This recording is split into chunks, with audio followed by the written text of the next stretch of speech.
Shut up and sit down. This conference will now be recorded. All right, everybody, welcome to Square Ring Podcast, episode number 49. Today we have Wrestling with Heart host Stanley Karr. Also, he's on 3 radio programs. Damn. Those call signs are WVCP, WHIN, and WRFN. 2 are out of Nashville, and I don't know what the other one's out of, so go ahead and fill us in. Great to have you with us, Stanley. Oh, thank you. I guess a small correction. 2 of them are actually outside of Nashville. 1 is in Nashville. But thank you very much for having me on. It's good to be here. Well, Stanley, how do you find time with 3, times being on the radio plus your own podcast? I know it takes us a while to get our podcast together, but you got your hands full. Well, it's all about juggling stuff around, and the more time that you have to schedule stuff in, the more time you're able to schedule things in, the better things will go. And so that's what I try to do. You can do anything if you just set your mind to it, and the more stuff you're able to jot down and find things to do, you'll be in good hands. As long as you're not married. Well, we don't even know. Stanley, are you married? No, right now I am single. Oh. Single well, and ready to mingle. Yeah, girl. There you go. Hey, Stanley, I really like the concept of your podcast, Wrestling with Heart.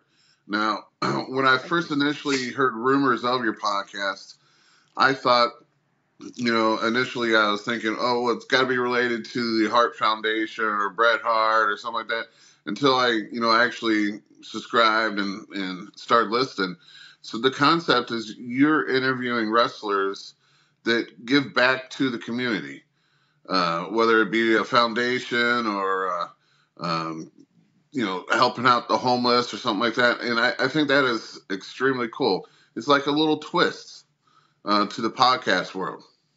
It is. And, you know how the wrestling podcast scene is. There's just so many of them. And me being a fan of professional wrestling since I was about 5 years old, I think I knew at some point I always wanted to delve into that world, try to do something that was a little bit different than what a lot of other podcasters are doing, and find something that stands out. So professional wrestling with Heart, I wanted to not only talk about the lives and the careers that these people have gone through and have been through for so many years, but I also wanted to kind of show the human side, the human element of it as well, what these people do like outside of the ring, doing stuff for other people, making someone's day, inspiring someone, and maybe in turn that can inspire somebody else. I've done it about a year now. I've just recorded about a little over 70 episodes now, and there's a lot I'd like to do with it. And I'll tell you about that a little bit more into the podcast. Sure. So, you said you grew up a wrestling fan. When did wrestling start coming into your life? When did you start realizing that you were a fan of wrestling? Well, like I said, I started watching when I was 5. Just one night, I think Raw was on. My dad was watching, and I just came down, sat down with him, just have a little quality time. And The Rock was on, and this was like peak Attitude Era, like 2000. Yeah. Guy was jacked, wore like the suits and the shirts, the necklace that he used to wear, and the sideburns and the glasses. Just this big dude that had charisma and was just so good on the microphone. Like anytime you'd hear The Rock speak, it was must-see television. Yeah. He was wrestling, I believe, The Big Show, or had a rivalry with The Big Show at the time. And this was when I believe Stone Cold was out due to injury, and Triple H was like the top heel at the time. So it was pretty exciting. And I kind of fell out of it for a little bit shortly after the invasion started, but I quickly got back into it a couple of years later in the heart of the Ruthless Aggression era. I went to my first show at 9 years old. I was living in Maryland at the time, and I moved back to Tennessee the following year, but I just love it. It's just the characters, the drama, the storylines. There's nothing like it in the world. I mean, that's a perfect era, the Attitude Era. I mean, kind of wish they would. I mean, they kind of nowadays they kind of dibble their toes into it, but they don't go full swing into it anymore. No, and I think it's because, the times that we're living in today, and you can't say certain things on television anymore, and Right. you can't do certain things. I get it. I completely get it. Yeah, And, we're tissue. Well, we are not, but the society's tissue paper now. No more attitude. Well, for them too, their demographics was the male 18 to 24, and now it's such a global universal product, and they cater towards the kids. Kids have always been where the money's been at, but that attitude era, they really aimed for the young adults. Yeah, I mean, I've always thought of wrestling as an all ages product. There's something for everybody to enjoy. I never thought it was like targeted at one specific demographic. I mean, obviously kids are a huge demographic because you got the toys and the dolls and all that stuff. But like, man, I think what drew me into wrestling was like the edge aspect Right. of it, and just like things that you could kind of get away with on television that you couldn't get away with real life. It's like a soap opera. It really is. And so I was like, ooh, wow, like what's this like? What's gonna happen here? I just was hooked. Anything I could just watch and invest into. I already kind of know the answer to this, but I ask all the guests if you're a WWF kid / WWE or a WCW kid. And I could almost suggest or say that you're a WWF all the way. 100%. I mean, I love all the promotions. I've checked out some WCW stuff and some ECW stuff, some Impact stuff, AEW, of course. I think the older I've gotten, the more I've been interested in checking out some of the other products.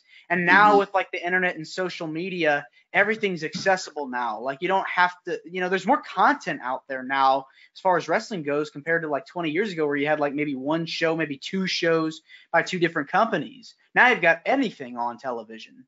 Oh yeah, 7 days a week. You can find something. And, go to our page, you find stuff from Wrestling at the Chase and WCCW from the 60s. Mm-hmm. Well, you got the smaller but kind of bigger independents too, with Ohio Valley coming out of the gate. That Netflix special did them great. So now you got them on Thursdays. You got the NWA going to the CW app. So I mean, there's wrestling. You can watch wrestling 24 hours a day if you wanted. It's unbelievable. There's a new an all-female league coming out too. Yeah, well, they've been around. Is it Women of Wrestling? Yeah. Well, WOW's been around for a while, mostly out of Australia. That's where they're mostly promoted, but.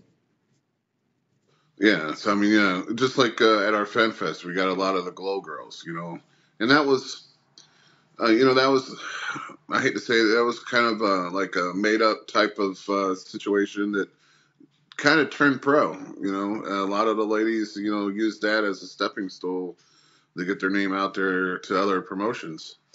But yeah, there's always been like a league of ladies wrestling, so it is crazy, and they say it, and I've heard it a lot. People say this is an epic time if you're a wrestling fan, because there's no matter what niche you like, whether it be the hardcore, so you lean towards the GCW, and then the high flying with the AEW. There's so much product. I love it all. I got to say that, but. Yeah, I definitely. You talked about Glow a minute ago. I actually interviewed Hollywood recently. That's going to be dropping out pretty soon. That was a really good interview. Really? Yeah, she was awesome. I enjoyed speaking with her. And I have interviewed somebody with WOW. I might be interviewing another person from there in the near future. But I'm glad to see that women's wrestling has definitely. But there's a market for it now. I mean, it's always been around, but I feel like now more than ever. There's a niche for it. There's a market for it and a need for it. And it's great to see more ladies actually want to pursue wrestling compared to years ago. Yeah, one of the new rookies that Jim's training at Bob Orton's Ace Academy is the female. That's great. Dude, she's I got two girls down there. One is 6'3", and it's kind of hard. You never seen a very tall female wrestler. So she, the thing is she likes to smile a lot. So we need to see that mean side of her, because you don't see a baby face, very tall lady wrestler around. She needs to be that dominant heel. It's an attraction. Right. And that's what I was going to say too when you were talking about the ladies wrestling. Back in the day, 60s, 70s, 80s, they used the women and midgets and stuff like that as an attraction feature. They were never given it a predominant spot on really any shows. They were always featured, special attraction type thing. So it's kind of nice. WWF dabbled in it. They had the women's champion division. WCW did the same thing. So I really think it wasn't until WWE and what's the girl's name? I can't think of McMahon's. Stephanie. Stephanie. Whoo.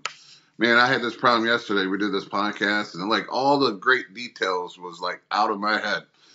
But yeah, so when Stephanie finally brought that up, brought that to everyone's attention, and even though it wasn't the best product right away, it was definitely milestones from what it had been.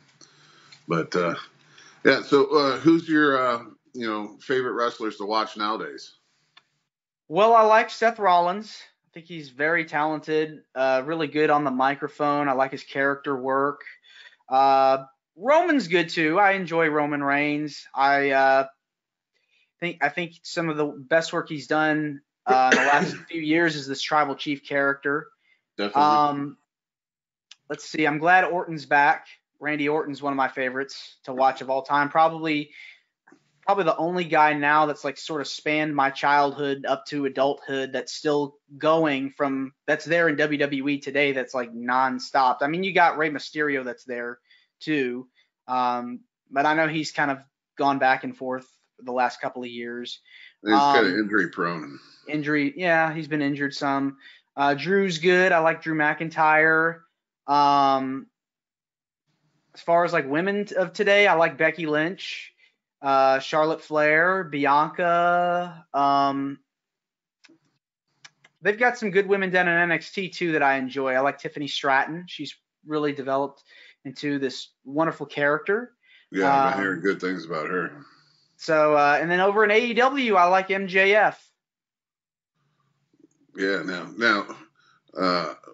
with MJF, are you are one of the people that are thinking, the conspiracy that he might be jumping ship to WWE, or you think it's just an injury and that he'll be back? And I don't know. It's kind of one of those things where I believe it till I see it, because I've read a lot of stuff, or a lot of reports, and I don't know what's true and what's not. So I'm kind of like the jury's out on that one. So we'll see. I hope. Well, it's definitely a soap opera. It's like saying the guy that died was the twin brother of the sister on one of the daily soaps or something. Well, the storyline changes. Well, it's even worse when you get people behind the scenes, giving little things out here and there, and then people are trying to connect the dots, but not necessarily in the right order, that they're giving out. But with MJF, that's great media, though. Sometimes, with MJF, I really don't want him to go to the WWE, and my opinion is just that I don't want him to get lost in the shuffle over there. AEW has got him in a good spot. Even though now he's not the champion, but him being in that featured role as the champion, giving the mic time. I feel that if he can get a few more years under his belt, being in that spot, then he can go. But Yeah, I would like, hate for yeah. him to be built up so much right now and then get lost in the shuffle over there. Kind of like how AJ Styles was like the face of TNA for many years, and then he went to Japan, and then finally he made the leap to WWE, and look where he is now. Multiple-time world champion, is in featured storylines, main event in Right. WrestleMania against The Undertaker, had The Undertaker's last match. I mean, Right. who would have thought that, 20 years ago, that AJ would have the honor of being Taker's final opponent. That's huge. And that's the funny thing is, because if you go into AJ's history, he was in WWE. He did a few dark matches. He actually got handed a contract, but he felt it wasn't his time, and and then went and did the other things, and then made it to TNA or Impact. So. Yeah, even he knew that he would have been lost in the shuffle. He wouldn't be the phenomenal one that he is today if he would have stuck around, back then and got that contract signed. He probably just would have been a worker. But it could have been because, he's not a big guy. And back then, Vince was still big, about 300-pounders, 7 foot, tall, so, I mean, not that it hasn't happened, because look at the Hardy Boys. They started out when they were very young. They were teenagers. I mean, Jeff even lied about his age to get his contract. But, they got their butts beat and handed to them every week. And then I guess eventually they realized, these guys know their stuff. They're not, they're not bitching and complaining, and they keep coming back. So, let's work with them, But back then, it was about the 300-pound guys. So, what got you? Because from a fan's perspective, if you carry on to it, most of us either become wrestlers or managers or something tied into the business, referee, something like that. What drove you to the podcast side? And not, or did you even try to become a wrestler or referee or something in the business? No, that was never my intention. Again, never say never to be an announcer. That would be incredible. I'd love to be a commentator in the business someday. But I came from a radio background, as you had mentioned earlier. I've been involved with several different radio stations. I've hosted radio shows. I've been doing it since I was in college, and so I started Wrestling with Heart as kind of a class project that I was doing while I was taking a class. I was taking this class while I was an employee of the college that I'm currently working at for the radio station. Wow. And so they had a podcasting class, and so I developed that idea to do this for the class. And so 7 episodes in, I just fell in love with it, and I wanted to continue to do it because I saw that there was a need for the good side of the business, the stuff you don't really hear about as much, giving back, doing stuff for your community, spreading positivity, because you only hear about one side, and I wanted to show the other side. And I felt that there was a need for it. And I've had so many people like in the business that have told me like you guys are, like, what you're doing is incredible, and I love that you're I this. And I really, really feel like that this podcast is something to be more than just a podcast. I want this to be on radio. I'd like to get this syndicated and be aired on various radio stations across the country. And I'd like to maybe even make books out of the interviews that I've done. So there's a lot I'd like to do with it. Yeah. That'd be awesome.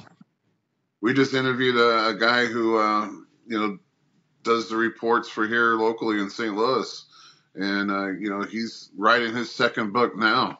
And the first book was all about wrestling. I actually had him on my show recently for the love of the fans. Yes. For the story. Yeah, I spoke with him. He'll be on the show too in the near future.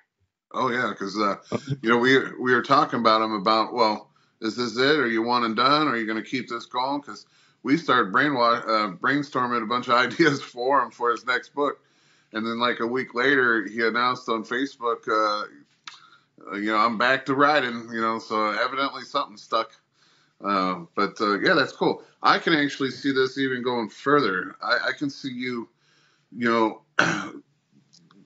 getting your own wrestling promotion. Not even that it has to be an every month promotion, but with the charities that some of these guys have, you can just do a promotion, and everything that you guys make that night can go to that particular wrestler's charity. He could headline that.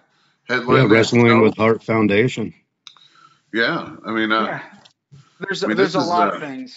A lot of things. Who was your first wrestler that you got on the podcast? First wrestler that I ever interviewed was Al Snow. Wow. How did you do that? It's all about hustling and contacting people and just see what happens. That's amazing. Right out the gate to have some of that elite status. I mean, that's really good, because we find it, sometimes when you tell people that you're part of a podcast, the first thing they ask was how many followers you got or how many subscriptions you got before they'll even open the door. And so sometimes it's hard to get those, elite wrestlers or the wrestlers that are considered legends on. So that is awesome.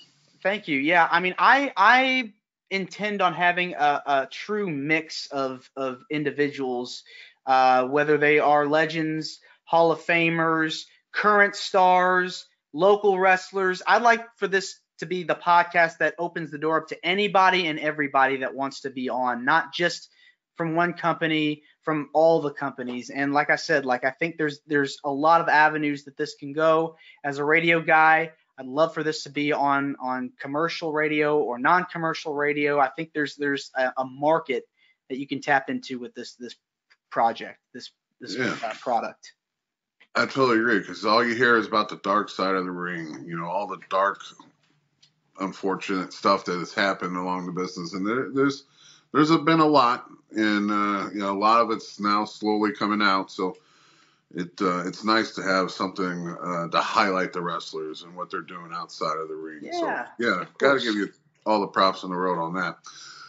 Here at SICW, Jim, how many charity events do we do a year? I think 4 this last year. Because we did the firemen's, we did the one for Pete for being shot in the line of duty, the one at the church.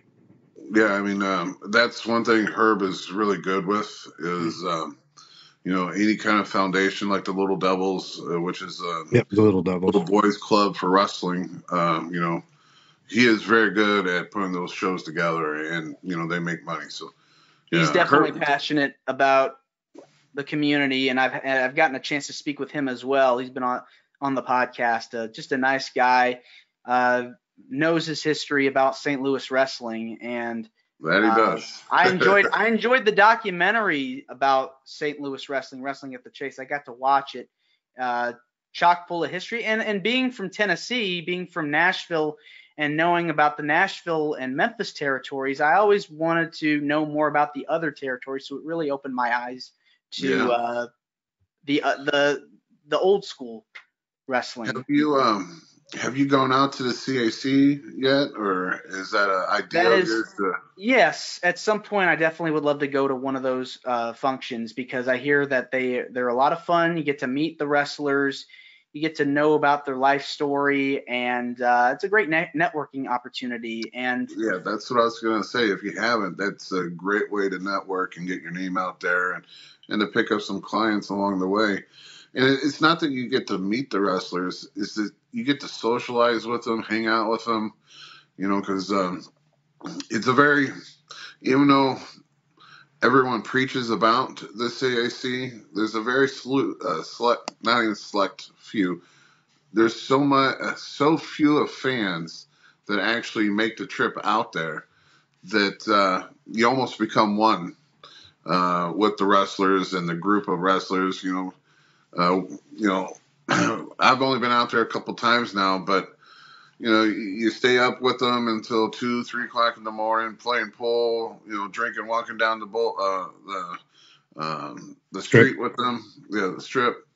But they really let their guard down. They know that, you know, only a few people make that trip and spend that money to get out there, that they really like bring you in. Yeah. And it's so nice. Yeah, definitely is one of my goals to go out there. And I'm actually going to be, I was a vendor at WrestleCade in North Carolina this past November, and I'm going to be a vendor at WrestleCon in Philadelphia in April. So definitely am trying to spread the word out, get the word out about the podcast, and stay tuned because there's going to be more content coming. Oh, that's awesome. Even Iowa, when they do their Hall of Fame, Lou Thesz Hall of Fame out there, you know, they dedicate a night to just podcasts. So, you know, they bring in the podcasts. They even have some of the podcasters up at the head of the table and talking about to other podcasters on how to do things and what boxes to check. And, you know, and it's so the information is great. And then once you do it that one year, then they'll invite you for you to host it, you know, so then you could be one of the hosters the following year. Yeah. You know, it's just really cool. Out of all the, you said 70-ish episodes. That I've recorded, yes. And I noticed you don't have them all on YouTube yet then, huh? Right, because I'm 60 is the last one that aired that I put up yesterday as we're recording this. I usually post them on Fridays. My schedule could change at some point, so I might be posting them on another day, but right now it's on Fridays, and I posted the latest one yesterday with Rick Okay, so you got some in the can too, so if something comes up, you could. Yes. You have one, so that's a smart move too. Thank you. Out of all those, which one was the one that, you know, stood out to you, or you couldn't believe what they did outside the ring? You know, which one stands out the most to you? There was one interview that I actually had with a young woman who was looking to get into the business, and she was trained by Rikishi and Funaki, and she was trained with her friend, and she came from a very poor background, and she in the middle of her training she suffered an injury. I believe it was a foot injury, and it kept her out for a long, long time. So she was stuck in a wheelchair for a while, and now she's looking to get back into it, and she's training hard, and it was a very emotional story. I bet. You know, I've had my foot broken. I've got a plate in, screws in, and I know being wheelchair bound for a little bit because I destroyed my back too, and I was actually in a wheelchair and had to learn how to walk again. So I mean, it's a lot of people think that I'm stupid because when I did have that injury, the only thing I can focus on was getting back into the ring. And they're like, why? You know, this just happened to you. You see how bad it could be. Why do you want to get back in? But that was one thing that I had to do for myself. And so that's awesome that she was able to do that too, or is trying now to do it. Yeah. Because it's you don't want those what ifs. And that's what drives some people to change that what if to, no, I'm doing it again. You know, so it's very powerful. Mm-hmm. And some people just don't get it. And, you know, even with the smaller injuries I got, like, when are you going to give it up? When is enough, you know? And I always say, you know, when my body finally tells me it's enough, then I'll be done. But it hasn't yet. So I don't know. A lot would argue it did. You just don't listen. Yeah. Kind of overshadow that thought. So I know you said you wanted to talk about what else you wanted to do with this. later in the podcast. But yeah, what do you want to do with this besides being broadcasted on nationwide? And yeah. Well, like I said earlier, the interviews that I do with the guests, I'd like for them to become books eventually. Like have do some kind of a retrospective look at what I've done, or because I think people would want to hear it, because you never really hear about somebody's story, and it's not just about the career highlights. I'm showing the human side of these people and what they're doing, and so I think it'd be kind of cool to do some kind of a book compiling the interviews. It could be multiple books, who knows. Definitely. And so, maybe, I don't know if you could consider it the how-to book of how to do a wrestling podcast, but definitely, who knows? Like, definitely could lead into books as well as being on the air. Hey, I tell you, when those books that would have the title, say like Wrestling for Dummies, or How to Fly an Airplane for Dummies, who would have thought those type of books would have took off? But evidently it has, because there's so many damn titles with that in it, So I mean, there's always going to be someone who's looking. Like I had a guy hit me up a couple days ago who wanted to know how you put a podcast together and how you get started. So I mean, it's definitely a little niche there. Even though there's so many already podcasts about wrestling, but he's bringing a twist on it. He's a wrestler, but he doesn't really want to do it about wrestling. He says he has this crazy family, and he thinks that is what's videotaping his family and their little antics that they do is going to be his niche, So yeah, but he wanted to do a podcast with his family members. So yeah, I mean, definitely you can do a book like that. Out of like all the wrestlers, not that you interviewed, but who would be the one wrestler that would be your whole shit moment that you would have on there? Someone that, oh man, there's so many people that I'd love to talk with. I'd love to talk to, especially people that don't even do podcasts.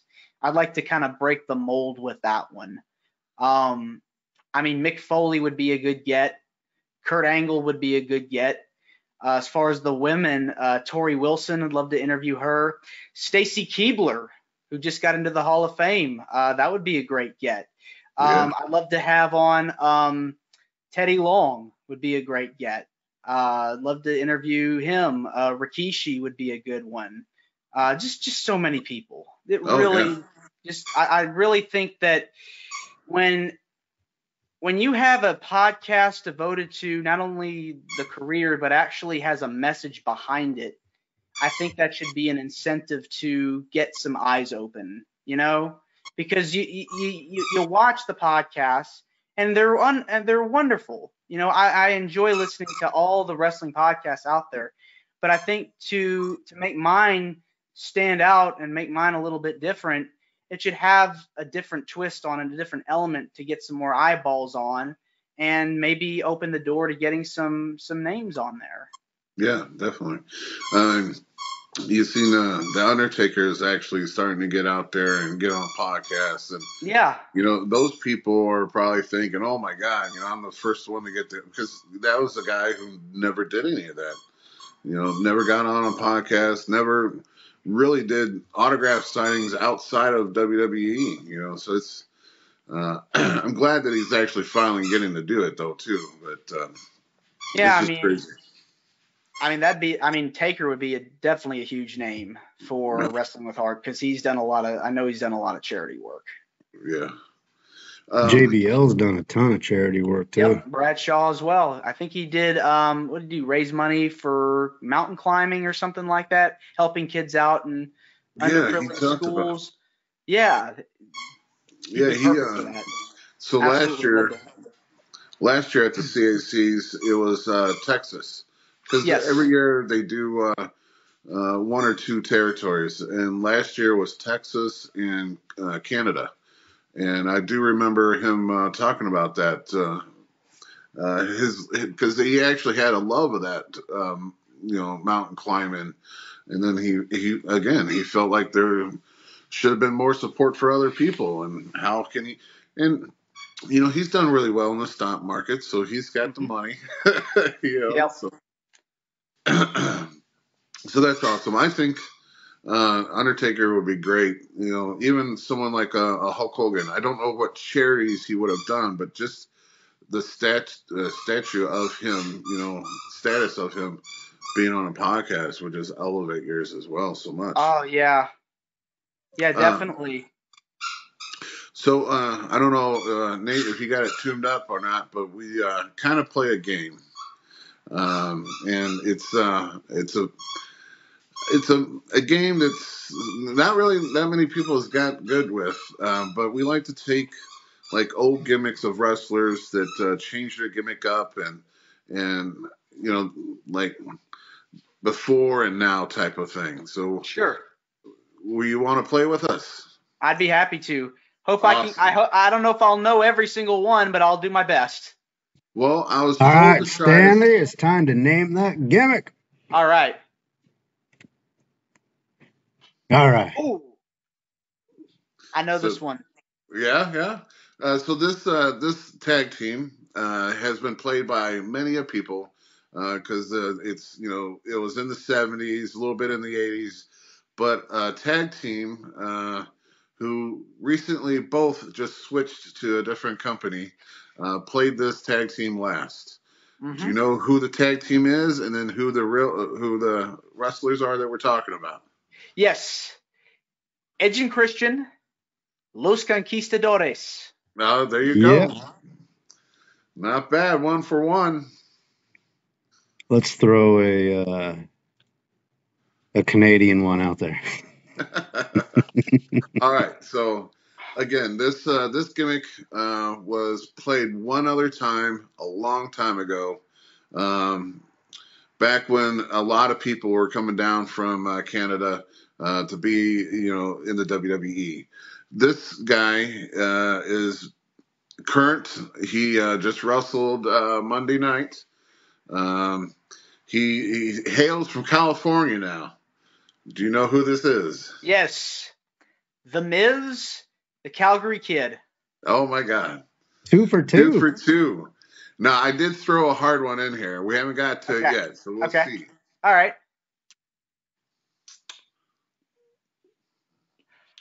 This one's a little easy. Hopefully you get this one. He is current a WWE superstar, but this was not for WWE. Technically, this is for AEW now, / Ring of Honor. Who you got? Well, when I first saw this picture, the first thing that came to my mind was taco meat, just because of all the hair on the chest. He didn't wax like the rest of them do. All right. Sami Zayn, El Generico. 3 for 3. No. Dang. The best so far. I know it. All right, this one, I don't know if this is your easy one or not, but or your hard one or not, but well, we kind of gave that one away, Nate. We needed to cut that in half there. But it's that gimmick on the left has a couple of names, one from when he's in Lucha and then one from when he left Lucha. Dos Caras Jr., Alberto Del Rio. Oh my God, he knew that. That is awesome. So what's the other name he went by when he was in Lucha? El Patron, Alberto El Patron. Yes. Yep. Well, that's one of them. Yeah. Yeah, and Two-Face. Oh, Two-Face. Yes. So the next one, I think is the one that I think is the hardest one. Okay. And all I did was put up the gimmick on this one. I don't have anything else for him because I knew it was your stumper. Okay.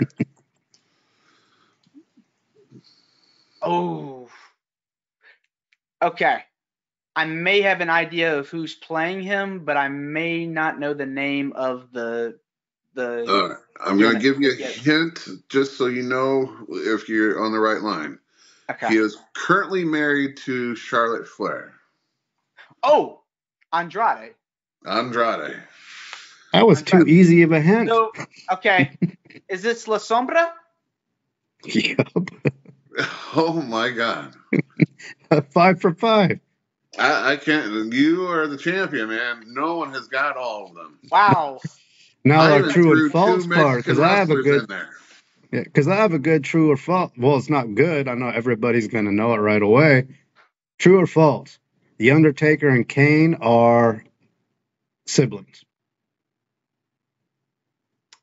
False. They are not. They are not. Most people believe they are. See, I would have said the characters of Undertaker and Kane, because character-wise, they're supposed to be.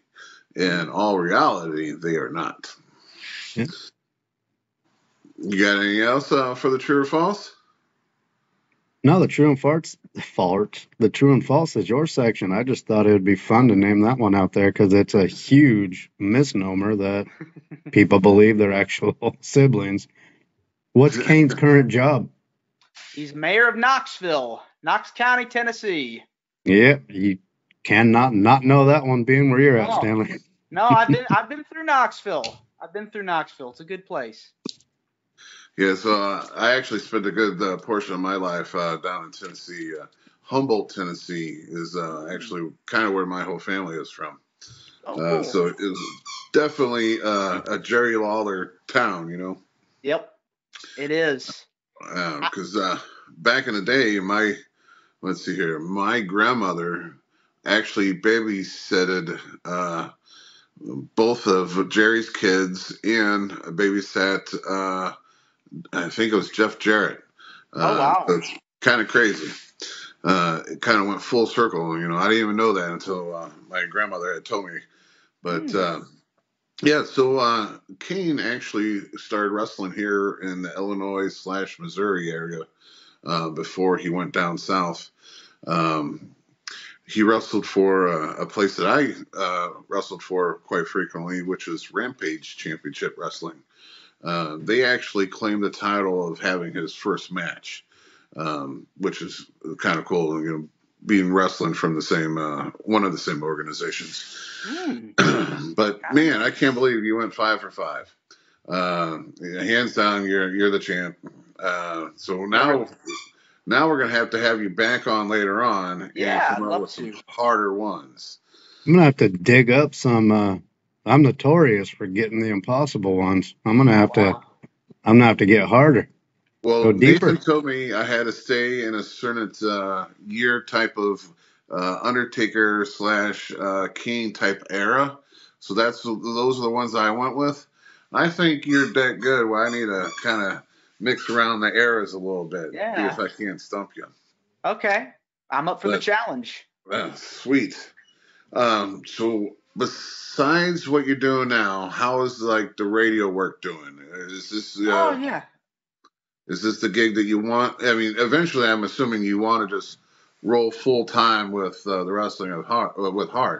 But you said you even was a family of radio. How did was your father into radio, and then you got? No. I pursued radio on my own. I kind of fell into it while I was attending college, where I'm working now as on staff. But I just fell in love with it because I love music. I love playing music.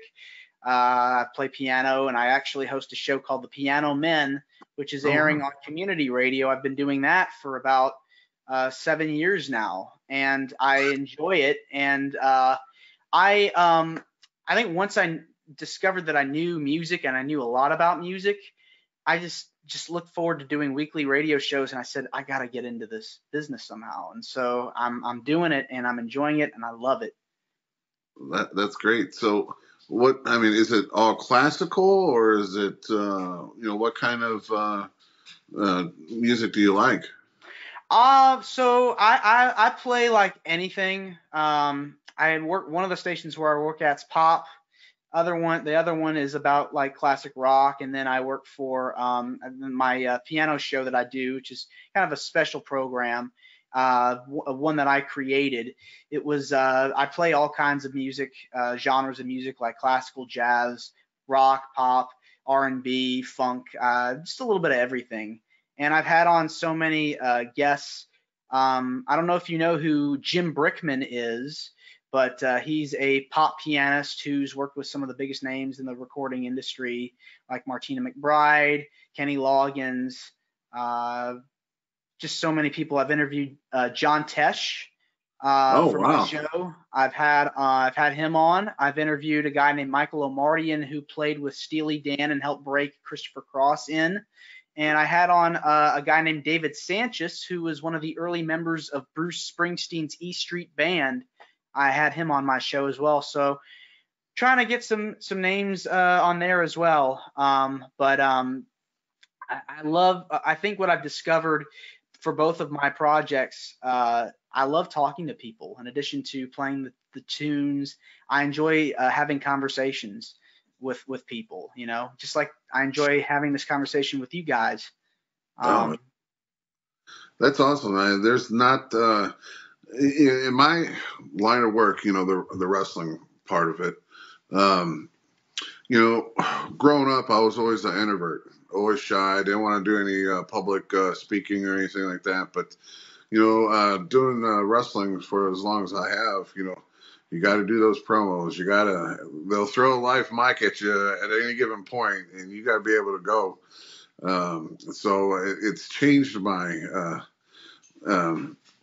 not my outlook, but the way I think about it. So, yeah, you got to be a people person, especially in this business. If you want to get over with the fans, or even in the podcast world, if you want people to start listening to your podcast and tuning in, you've got to be an extrovert. You got to be open and inviting people into it. So, yeah. Well, we do like to talk, so that's not a problem for us.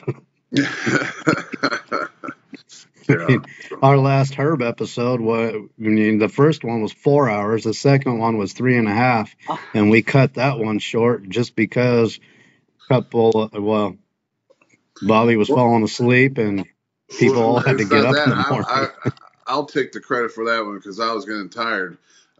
We started his podcast at 8:30 on a Monday, and by 12:30 we're like, we all have day jobs. I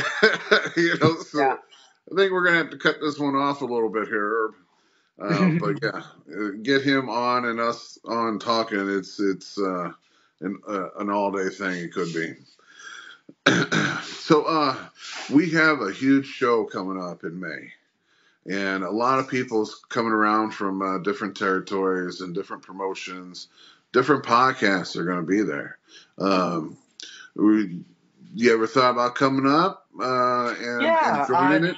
Yeah, I'd love to check it out. I have to look to see what the calendar looks like, but definitely, if I can't make it to this one, definitely in the future, I'd love to make the trip to St. Louis because that's a great, great city. I've been to St. Louis. Well, so times. Far, we're still 3 months away, and there's over 52, 53. I think Herb just announced. Yeah. Another one yesterday. Wow. Yeah, I'll definitely look into it for sure. Definitely seems like a lot of fun. Yeah, there's a podcast group that we deal with a lot, huge pop wrestling podcast, and they're in Florida. I think they're going to make the trip up. A lot of people from Iowa is coming down or coming over. But we would love to have you on there anytime.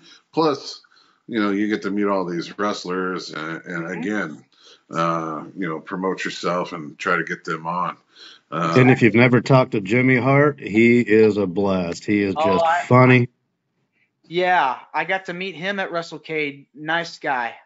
Really cool. Oh, yeah.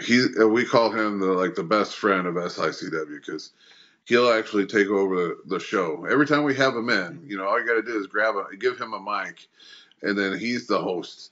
He just takes control over the whole thing.